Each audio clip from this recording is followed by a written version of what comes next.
every time you think you figured Jesus out, he shows you another layer. Healer, provider, friend, king. He's so much more than Sunday school answers. Let's dive deeper into who he really is and experience Jesus beyond surface level faith.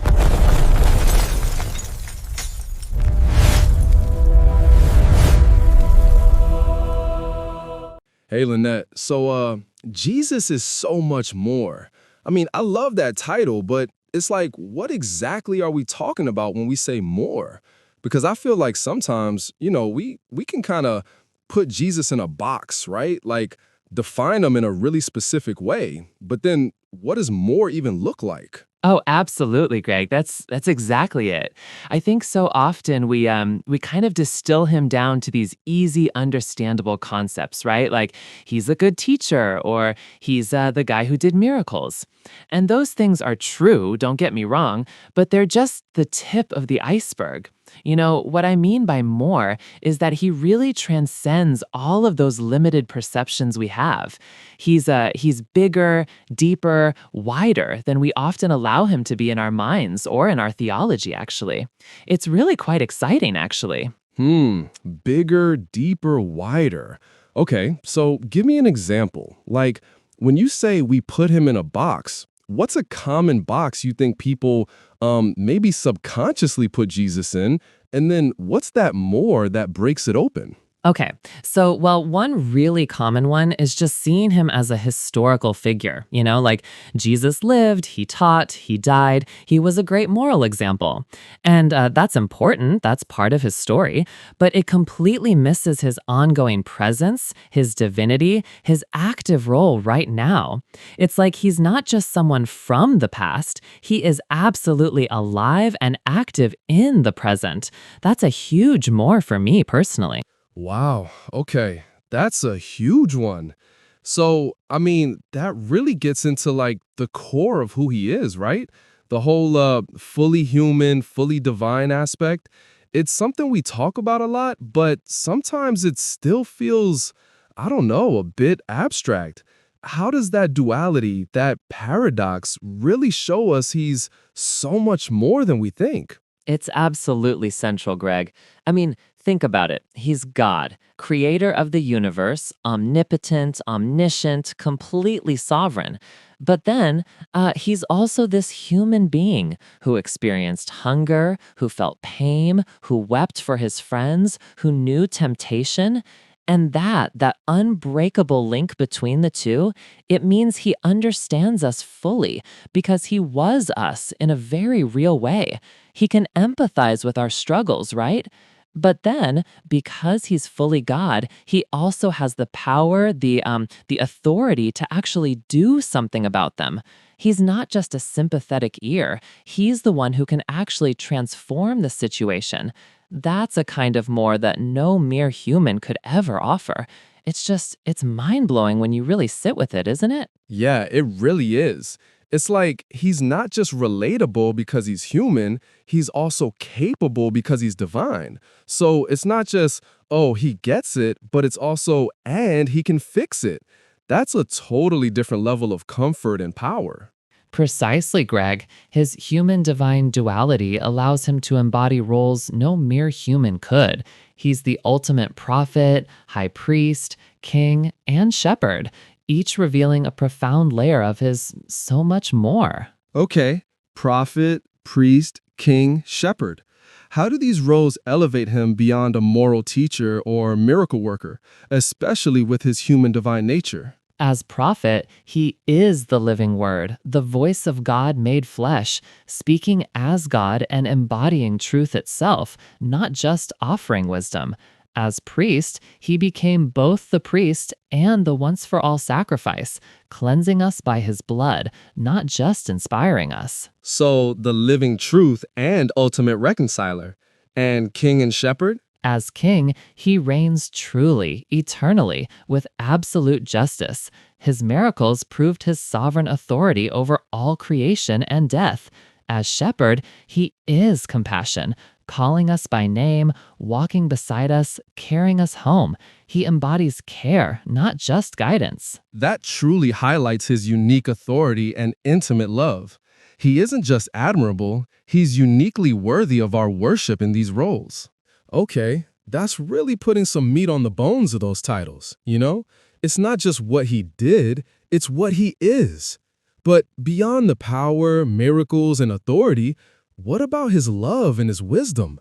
I feel like we often underestimate the more of Jesus there. Absolutely, Greg. Miracles showed his power, yes, but his love isn't just what he can do, it's who he is towards us. It's an unconditional, sacrificial love that transcends human understanding, pursuing and forgiving us tirelessly. So it's not a transactional love, but an inherent quality of his being, always present? Precisely. And his wisdom isn't just clever parables, it's deep, transformative truth speaking to the human condition, offering genuine freedom and lasting peace.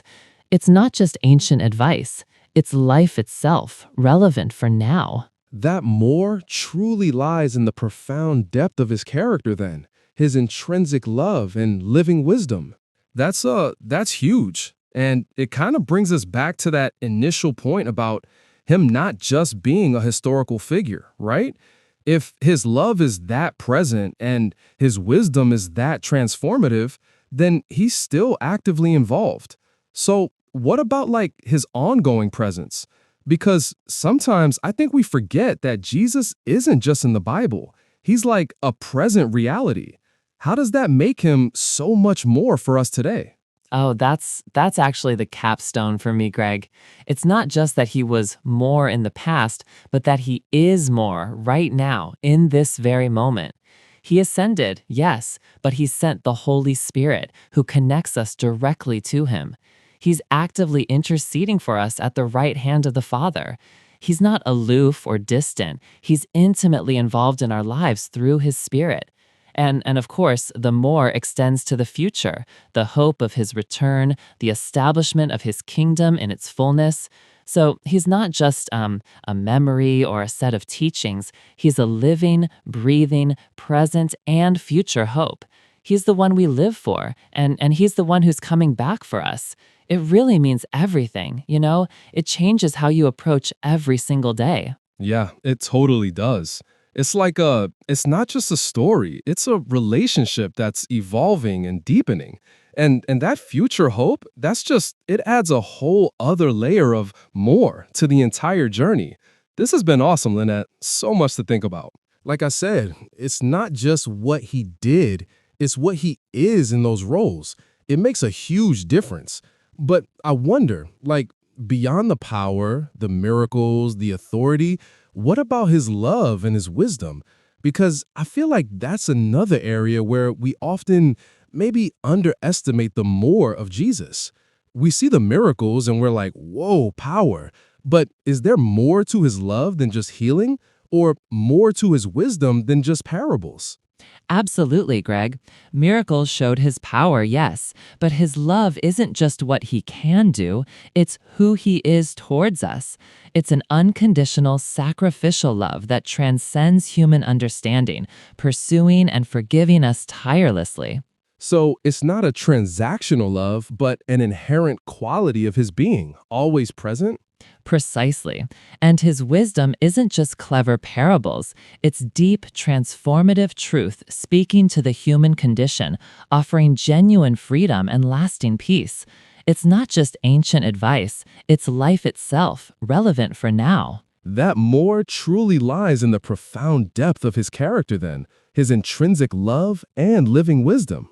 So Lynette, we've talked about Jesus being so much more in so many ways. His divinity, his humanity, his roles, his love, his wisdom, his presence. How do we take all of that and really live it, letting go of our smaller ideas? That's the ultimate question, Greg. It's about moving from understanding about him to experiencing him as he truly is, boundless, active, intimately present.